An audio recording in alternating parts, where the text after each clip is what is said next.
সিরাজগঞ্জের কোন ঘরের সুন্দরী মেয়ে আছে এটা একমাত্র জানতো ওই দলের নেতারা। ওই দলের নেতারা জেনে পাকিস্তানের আর্মিদের হাতে আমার মা বোনদেরকে তুলে দিয়েছিলেন। একটি রাজনৈতিক দলের নাম সরাসরি বললেন। ওই রাজনৈতিক দল বাংলাদেশে কখনো রাষ্ট্রীয় ক্ষমতায় আসে নাই। ওই রাজনৈতিক দলের 1941 সালে পাকিস্তানে জন্ম হয়েছিল। পাকিস্তানে কি সংখ্যাগরিষ্ঠ মানুষ কারা? কোন জাতি সংখ্যাগরিষ্ঠ বলেন? মুসলমান সংখ্যাগরিষ্ঠ।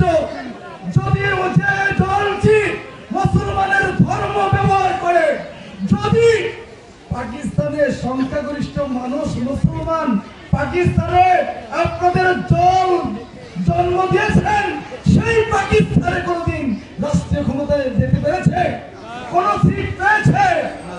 ওই দলটি স্বাধীনতার বিরোধিতা করেছে। ওই দলটি আমার মা বোনদেরকে, এই কোনাবাড়িতে সুন্দরী মেয়েকে পাকিস্তানের আর্মিরা কিন্তু জানতো না।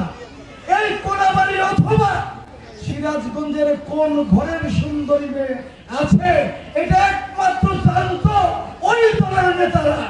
ওই দলের নেতারা জেনে পাকিস্তানের আর্মিদের হাতে আমার মা বোনদেরকে তুলে দিয়েছিলেন। সেদিন রাষ্ট্রীয় ক্ষমতায় যেতে চায়, বাংলাদেশের ভাগ চায়, আমাদের সঙ্গে প্রতিদ্বন্দ্বিতা করতে চায়, অসুবিধা নাই। আপনাদের চরিত্র মানুষ জানে, তাই বক্তব্য দীর্ঘায়িত করবো না। মা বোনদের উদ্দেশ্যে বলতে চাই, ওনারা যুব সমাজকে বলেছেন, ওনাদের যে আমির বলেছেন, হে যুবক ভাইরা, তোমরা বিবাহ করো, সুন্দর দেখে বিবাহ করে ঘরে রাজধানী বানাও, কামলা বিয়ে করো না। কেন এই কথাটা বলেছে? কামলা কাদেরকে বলেছে? কামলা বলেছে যে বোন, যে মা ইঞ্জিনিয়ার হয়, ডাক্তার হয়, কলেজের প্রফেসর হয়, তাদেরকে কামলা বানিয়েছেন। আজকে ওনারা বলেন, আমার মা বোনেরা যদি আজকে এই দেশের অর্ধেক হচ্ছে আমার মা বোনেরা, তারা যদি বাংলাদেশের অর্থনীতিতে সহযোগিতা না করে বাংলাদেশের উন্নয়ন হবে? বাংলাদেশ অর্থনীতিতে দাঁড়াতে পারবে?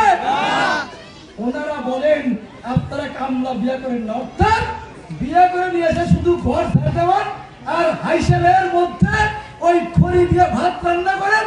ওনারা সারাদিন কাজ কাম করে এসে খাবেন আর বলতেছেন রাজধানী বানাবেন। অর্থাৎ শুধু ঘর মোছার জন্য আমার মা বোনদেরকে বলছেন। আমার মা বোনেরা কি আপনারা শিক্ষিত হতে চান না? আমার নেত্রী দেশনেত্রী বেগম খালেদা জিয়া এদেশের মেয়েদেরকে শিক্ষিত করার জন্য, মর্যাদা দেওয়ার জন্য ক্লাস 1 থেকে প্রথমে ক্লাস 8, তারপরে ক্লাস 10 পর্যন্ত বিনা বেতনে পড়াশোনার সুযোগ করে দিয়েছেন।